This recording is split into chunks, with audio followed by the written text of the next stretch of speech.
ښه، بسم الله الرحمن الرحیم.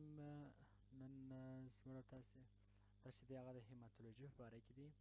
هیماتولوژي چې ده په خپله د دوو کلمو څخه اخیستل شوې ده چې یو یې هیما ده چې هغه وینې ته وایي، او دغه ټول لغات چې دی دا د یو ځای کوونکي لغات دی، او لوجي پوهې ته وایي.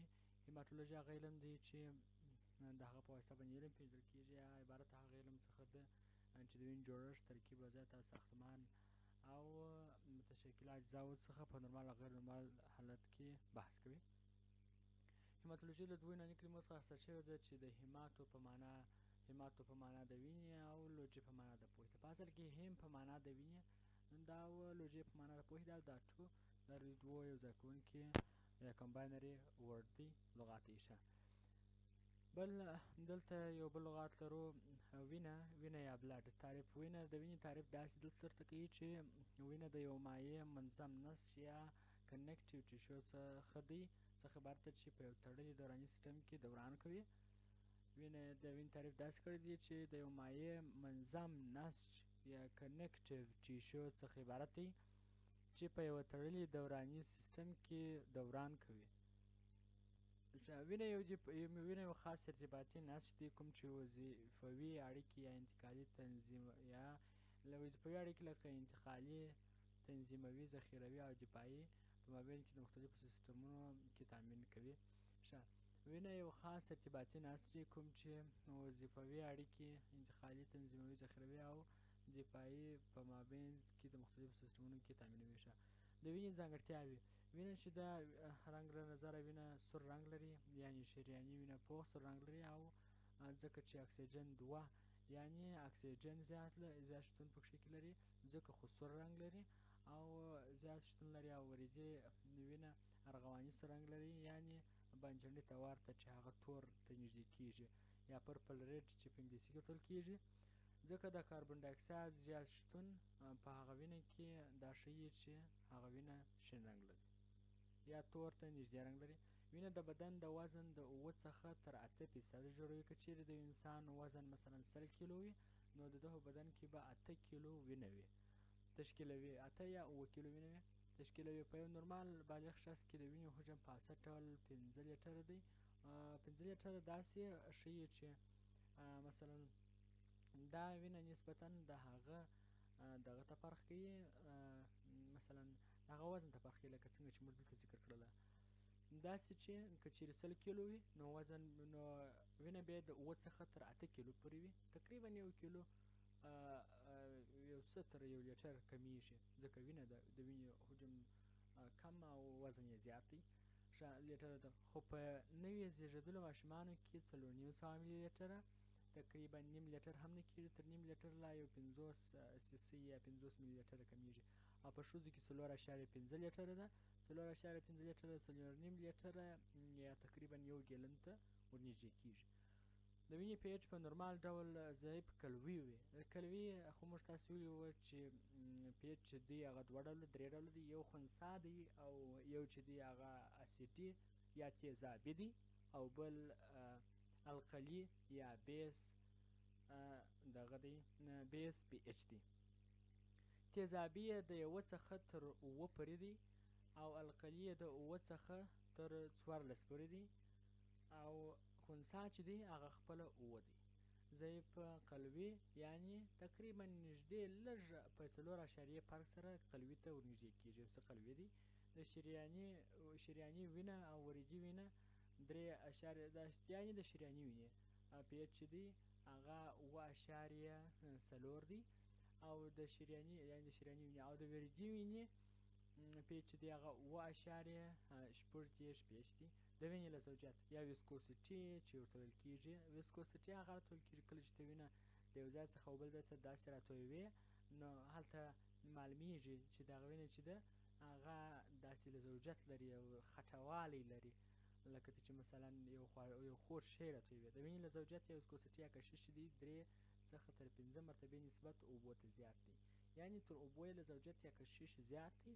هغه په دې خاطر چې وینه چې ده هغه د هغې غلظت زیات دی، چې غلظت یې زیات دی، نو بیا یې کشش یا ویسکوسیټي یا له زوجیت چې دی. ښه، د هغه څخه وروسته یو د وینې سره کرویات د پلازما پروټینونه دي. دلته وایي اوبو ته زیات دی چې علت یې د وینې سره کرویات او د پلازما پروټینونه دي. وینه د وجود څخه د باندې تقریبا د 3 څخه تر 5 دقیقې پورې دقیقو کې علاقه یا کلاټ یا لخته کېږي. نو عموما د کلاټ کېدو یا لخته کېدو وخت چې دی هغه هم د 3 څخه تر 5 دقیقې پورې په نارمل رینج یا نارمل ډول دی. که چیرې ورباندې ضد د علاقې مواد یا ضد د خټه کېدو مواد چې انټي کاګولانټ ورته ویل کېږي علاوه نه شي، نو یوه زیړ رنګه مایع ورڅخه ترشح کېږي چې عبارت له سیروم څخه ده. کله چې پر دې باندې انټي کاګولانټ اضافه نه سي او دوی دواړه د وینې جده د یخی کېدو څخه ونه ساتي. انټي کاګولانټ یو علت لري چې هغه وینه د یخی کېدو څخه ساتي او دغسې مایع ساتي. که چیرې دا پر اضافه نه سي نو د هغه څخه هغه دغه چې کوم دی سیروم برخه د اوبو برخه چې ده هغه ورڅخه راوځي او دا کرویات خپل په منځ کې سره تخته کېږي او کلاټ کېږي او کرویات اوبه چې دي هغه ورڅخه راوځي. ښه اریتریل بلډ وي اس وینس بلډ. اریتریل یعنې د شریاني وینه د وریدي وینې سره. وینس چې دی دا هغه رګونه دي چې سربیره پر پوست معلومیږي او ارټریریل یا شریاني رګونه چې دي هغه رګونه دي چې لاندې روان وي. ښه ارټریل بلډ یا شریاني وینه وي اس وینس بلډ د وریدي وینې سره.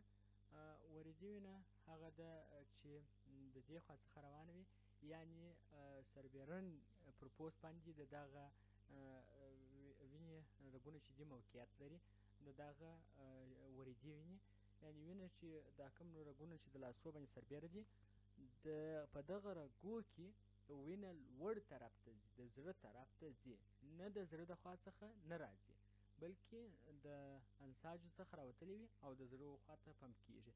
او ارټریل دغه شریانونه چې دي هغه بیا لاندې موقعیت لري چې کښته دي او په هغه کې وینه راځي د زړه د خوا څخه و عضلاتو ته راځي او بیا تر عضلاتو چې فلټر سي او لوړ راپورته سي بیا بیرته په وینس یا وریدونو کې لوړه د زړه خوا ته ځي.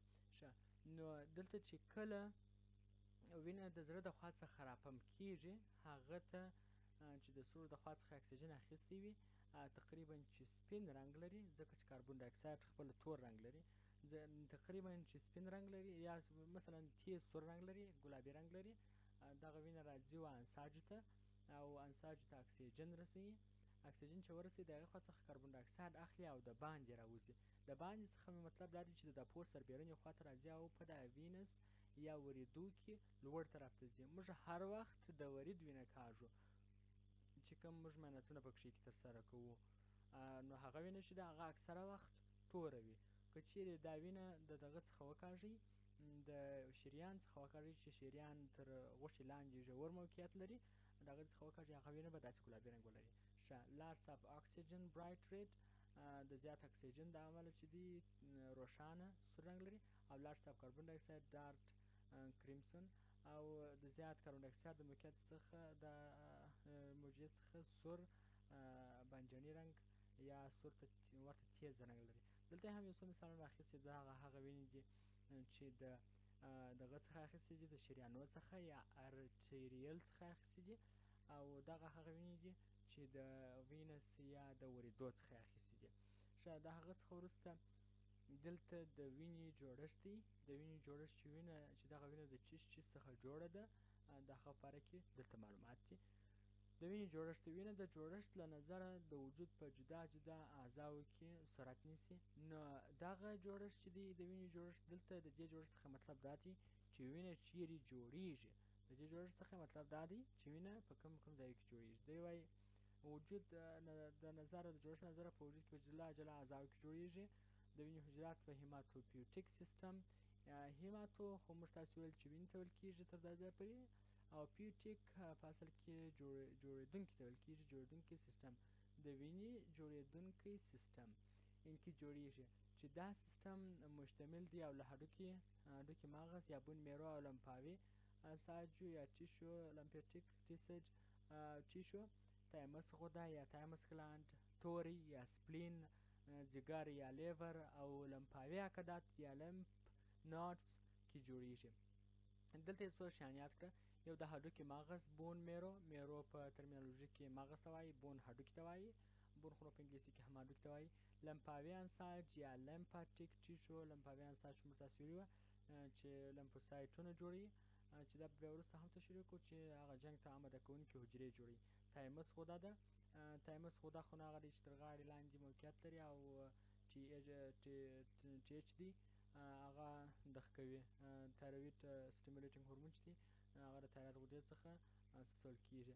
توري یا سپلین دی، په توري کې هم وینه جوړیږي، مطلب دا وخت ته فرق کوي، ځینې وخت په دې کې جوړیږي، ځینې وخت په دې کې، ځینې وخت په دې کې، خو داسې وخت ته فرق کوي چې په لومړي سر کې په یوه کې، بیا وروسته په بل کې، بیا وروسته په بل کې او بیا وروسته په بل کې جوړیږي. داسې هم کیدای سي چې په یو وخت کې په دوو کې جوړیږي، خو داسې نشي کیدای چې په دغه ټولو کې جوړیږي، ځکه په لومړي سر کې په دې کې جوړیږي، بیا وروسته بیا په بون میرو کې یا د هډوکي په مغز کې جوړیږي. ځیګر یا لیور او لمفاوي عضلات یا لمف نودز هم عضلات کې جوړیږي او د حجراتو له پخېدو څخه وروسته د وینې محیطي دوراني سیستم ته داخلیږي. کله چې په لمفاوي عضلاتو کې، یعنې دا ټولو کې چې وینه جوړه سوله او د حجراتو د پخېدو څخه وروسته چې د پخېدو مرحله نو هغه ده چې حجره مکمله سي او هغه خپل شکل غوره کړي، پر کوم شکل چې دا پخی او دې ته پخول کېږي. پوخ شکل یې دا دی چې هسته ونه لري، شکل یې برابر منظم یعنې چې دواړه خواوې ورننوتلي وي او بغلونه چې دي د شاوخوا ژۍ چې دي دا یې راوتلي وي، دغه ته منظم جوړښت وایي. چې داسې جوړښت ته ورسېږي دا نو پوخ جوړښت یا خپل رنګ یې پوره وي او هسته ونه لري، نو د محیطي دوران سیستم ته داخلیږي. ښه، دلته یو نور ډول دی تخنیکي هیماتولوژي، د وینې حجراتو څېړنه د اندازې. دا تخنیکي هیماتولوژي چې په تخنیکي برخه کې کار کوي، د وینې د حجراتو څېړنه د اندازې، د حجرات چې څېړي دا اندازه، جسامت، مورفولوژي